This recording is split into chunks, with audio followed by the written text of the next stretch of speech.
नमस्कार दोस्तों, मेरे YouTube channel advocate Jagjit Kumar Bhatt में आप सभी का स्वागत है। दोस्तों आज हम बात करने जा रहे हैं। हम लोग पंजाब सरकार की तरफ से एक ऑर्डर आया है कि किसी भी पंचायत में जितनी भी महिला सदस्य सरपंच, यानी दोस्तों बिहार में हमारे जो बिहार में मुखिया कहा जाता है और उत्तर प्रदेश में जिसे प्रधान कहा जाता है, उन्हें ऑफिशियल मीटिंग में यानी आधिकारिक बैठकों में व्यक्तिगत रूप से शामिल होना होगा। उनकी जगह पे किसी भी प्रॉक्सी व्यक्ति, जैसे हमारे बिहार में और बहुत सारे स्टेट्स में क्या है दोस्तों, चुनी गई है महिला लेकिन उसके जगह पे काम करता है उसका पति, उसका देवर, उसका ससुर। उसी को लेकर के पंजाब सरकार ने एक बड़ा ऑर्डर पास किया है और कहा है कि अब जो है जो भी सरकारी आधिकारिक बैठक होगी, जो भी ग्राम सभाएं लगेंगी, उसमें व्यक्तिगत रूप से महिलाओं को जो है शामिल होना होगा। और दोस्तों सबसे बड़ी बात कि हमारे देश में 50% रिजर्वेशन जो है महिलाओं को लेकर के है लोकल बॉडी इलेक्शंस में। लोकल बॉडी इलेक्शंस क्या होता है दोस्तों? नगर परिषद, नगर निगम और गांव में जो पंचायत के इलेक्शंस होते हैं वही लोकल बॉडी निकाय कहे जाते हैं, जो चुनाव होता है इसी को लेकर के दोस्तों। और सबसे बड़ी बात दोस्तों कि हमारे बिहार सहित पूरी, अगर आप देखेंगे पूरे भारत का सिनेरियो उठा करके, तो वहां पर रिप्रेजेंटेटिव जो मिलेगा महिला का, महिला अगर मुखिया है, महिला अगर सरपंच है, अगर महिला वार्ड है या महिला प्रधान है, तो आपको देखने को मिलेगा कि वो जो रिप्रेजेंटेटिव है उनका कोई रिलेटिव है, वो स्वयं महिला नहीं है। इसको ही लेकर के पंजाब सरकार ने ये ऑर्डर पास किया है और कहा है कि अब हमारे यहां ऐसी चीजें नहीं हो सकती हैं और जो भी पब्लिक मीटिंग्स होंगी, जो भी गवर्नमेंट ऑफिशियल की तरफ से मीटिंग होगी, उसमें अटेंड स्वयं उस महिला को करना होगा, कोई प्रॉक्सी नहीं चलेगा। अब दोस्तों हम बात करने जा रहे हैं कि मैंने दोस्तों इसको बहुत नजदीक से देखा है, क्योंकि मेरे बिहार में हमारे बहुत सारे मेरे दोस्त और बहुत सारे मेरे जो अग्रज हैं और बहुत सारे ऐसे लोगों को मैं जानता हूं जो वो खुद, उनकी मां, उनकी भाभी, उनकी पत्नी खुद मुखिया है, लेकिन वो कभी पब्लिक मीटिंग्स अटेंड नहीं करती, वो कभी भी जो है आधिकारिक बैठकों में नहीं जाती है। वो चुनाव भी होते हैं तो उस पुरुष के ही नाम से होते हैं और जो भी अटेंड करना होता है, जो भी कुछ करना होता है, वो सारे के सारे मेरे दोस्त, मेरे अग्रज, सारे लोग करते रहते हैं। महिला कहीं पार्टिसिपेशन नहीं करती है। ये बड़ा ही दुर्भाग्य है दोस्तों। मैंने बहुत करीब से देखा है दोस्तों, इसलिए मुझे लगा कि इसमें वीडियो बनाना चाहिए। अब दोस्तों मैं ये बातें क्यों कह रहा हूं कि ये सिचुएशंस जो हैं नहीं बदली है हमारे बिहार में, और मेरे बिहार में ही क्या दोस्तों, अगर आप एमपी में आएंगे वहां भी नहीं बदली है, आप अगर उत्तर प्रदेश में आएंगे तो यहां भी नहीं बदली है, पंजाब में भी नहीं थी, तो पंजाब ने एक ऑर्डर लाया। और मैं ये आग्रह करूंगा नीतीश कुमार जी से कि वो भी इस तरीके का एक ऑर्डर पास करें ताकि जो है महिलाओं का पार्टिसिपेशन हो सके और महिलाओं का समुचित विकास हो सके। दोस्तों 50% रिजर्वेशन इन पंचायत की जो है, हर जगह पति सारा कामकाज देखता है, जो मुखिया होती है पत्नी, उसको उससे कोई लेना देना नहीं है।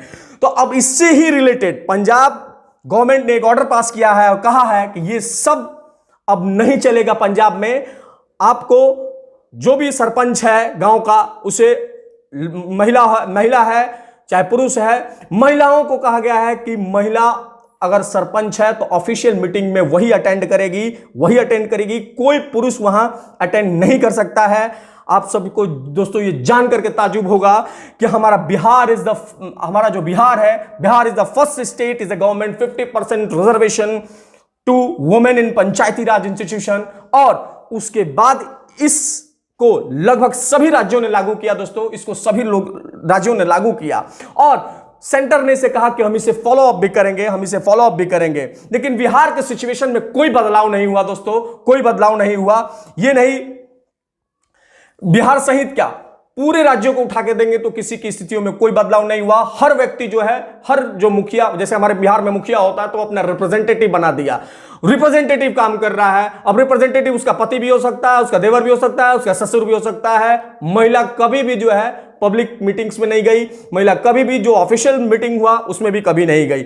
इसी को लेकर के पंजाब सरकार ने ऑर्डर पास कर दिया है, बोला है कि ये अब हमारे यहां नहीं चल सकता है। और एक दोस्तों मैं आपको और भी बात बता रहा हूं, ऐसा ही एक ऑर्डर जो है अभी हाल फिलहाल में मध्य प्रदेश सरकार ने भी पास किया है, वो भी स्वागत योग्य है, और पंजाब सरकार ने जो पास किया है ये भी स्वागत योग्य है। और हमारे यहां तो रिप्रेजेंटेटिव ही होते हैं ना, मध्य प्रदेश में तो ऐसा हुआ कि मध्य प्रदेश में रिप्रेजेंटेटिव जो है उसी ने सरपंच की जो ओथ होता है, ओथ भी उसी ने ले लिया, ओथ भी उसी ने ले लिया।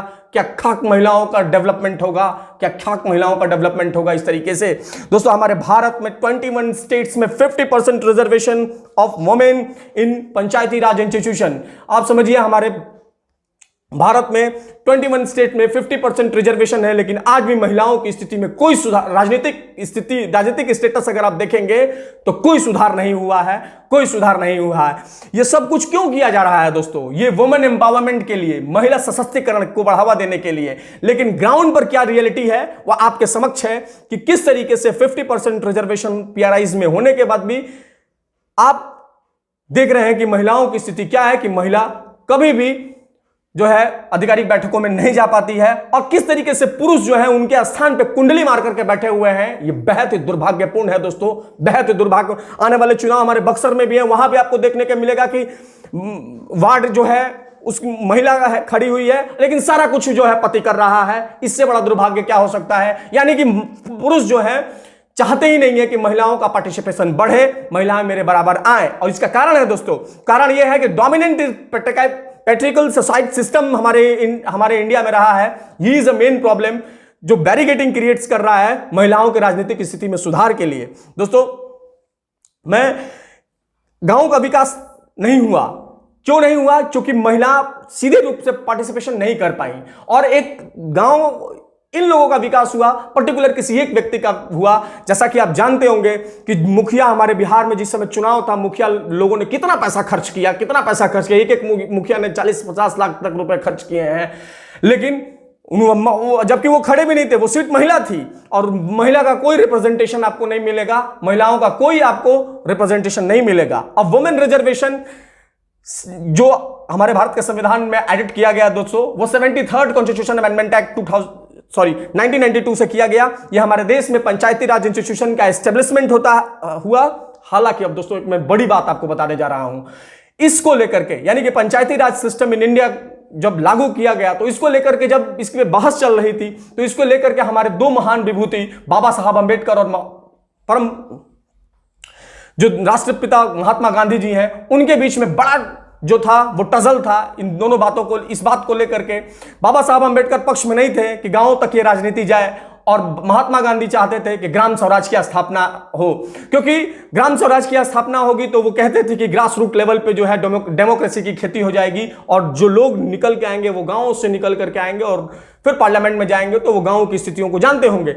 लेकिन इधर बाबा साहब अंबेडकर का कहना था कि अगर आप इस तरीके से करेंगे तो गांव का सौहार्द बिगड़ जाएगा, क्योंकि गांव में पॉलिटिक्स आ जाएगी, और सौहार्द आज बिगड़ भी गया। मैं नमन करना चाहूंगा बाबा साहब अंबेडकर को कि किस तरीके से उन्होंने जो ये बातें बहुत पहले कही, और आज जो है ये देखने को मिल रहा भी होगा, ये देखने को मिल भी रहा होगा कि किस तरीके से गांव का ताना बाना खत्म हो गया इन इलेक्शंस की वजह से। और आने वाले हमारे बक्सर में भी आप देखिएगा कि किस तरीके से इस इलेक्शंस को लेकर के ताना बाना खत्म होगा। दोस्तों, मैं ये बातें, इस पे एक अलग वीडियो बनाई जा सकती है, खैर वो मैं देख ले, अगली बार कहेंगे आप तो मैं बनाऊंगा।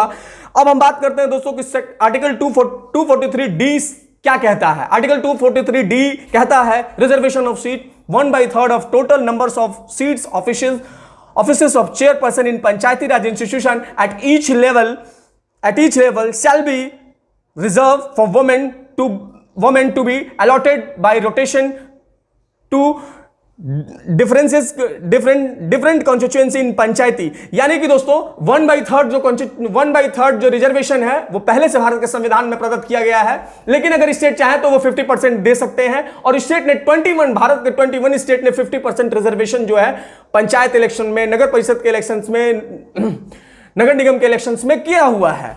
अब दोस्तों हम ये बात करते हैं कि ये इसमें एक शब्द आया था कि allotted bye rotation. Allotted bye rotation का मतलब होता है दोस्तों कि अगर किसी वार्ड में इलेक्शन हो रहा है, उस वार्ड में 1 से लेकर के 10 वार्ड हैं, उस एरिया में 1 से लेकर 10 तक का वार्ड है, तो उस पहले जो दिया जाएगा रिजर्वेशन वो 1 से 5 तक दिया जाएगा, और फिर जब अगली बार इलेक्शंस होंगे तो वो 5 से 10 वार्ड में जो इलेक्शंस किए जाएंगे व्यवस्था। तो ये मतलब इसका एक ही पर्पस था कि एक ही वार्ड में जो है कंटिन्यू रिजर्वेशन नहीं रहेगा, कंटिन्यू रिजर्वेशन नहीं रहेगा, इसका मतलब यही है दोस्तों।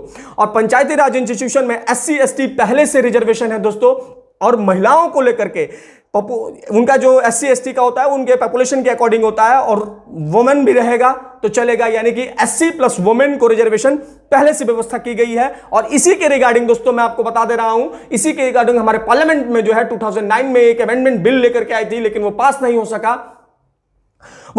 हो सका, ये दोस्तों। अब मैं आपको ये बताने जा रहा हूं कि पंचायती राज इंस्टीट्यूशन में वुमेन को रिप्रेजेंटेशन किस लिए दिया गया? इसलिए दिया गया क्योंकि उनके सोशल स्टेटस में सुधार हो। इतनी सारी रिस्ट्रिक्शन है महिलाओं को दोस्तों कि उनकी रिस्ट्रिक्शन है फैमिलीज को, उनकी रिस्ट्रिक्शन है पति की, उनकी रिस्ट्रिक्शन है समाज की।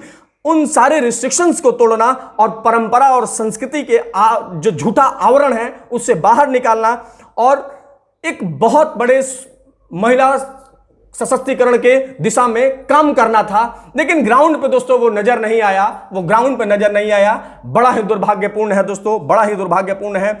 महिलाओं के संपूर्ण विकास तब होगा जब उसकी राजनीतिक स्थिति सुधार होगी, तब। हर स्टेट्स का यही हाल है। लेकिन अगर इंडिया के आप साउथर्न स्टेट में जाएंगे दोस्तों, केरला वगैरह में, तो वहां आपको ये देखने को कम मिलेगा। वहां पे अगर वो रिप्रेजेंटेशन अगर महिला कर रही है तो महिला ही सारा काम देख रही है, उसके स्थान पे उसका पति और उसका देवर और उसका सस नहीं देख रहा है दोस्तों। सबसे बड़ा बात मैं आपको बता रहा हूं, अगर वाकई में हम लोग चाहते हैं कि वुमेन एम्पावरमेंट हो, तो सबसे पहले इस दिशा में हमें जो भी महिलाएं हैं उन्हें एजुकेशन देना होगा, उन्हें ट्रेनिंग प्रोग्राम चलाने होंगे, उनके स्किल डेवलपमेंट पे काम करना होगा, और उसके साथ साथ हमारे उनके अंदर लीडरशिप की क्वालिटी पैदा करनी होगी। और उसके लिए भारत सरकार प्रोग्राम भी चला सकती है, और चलाया भी है।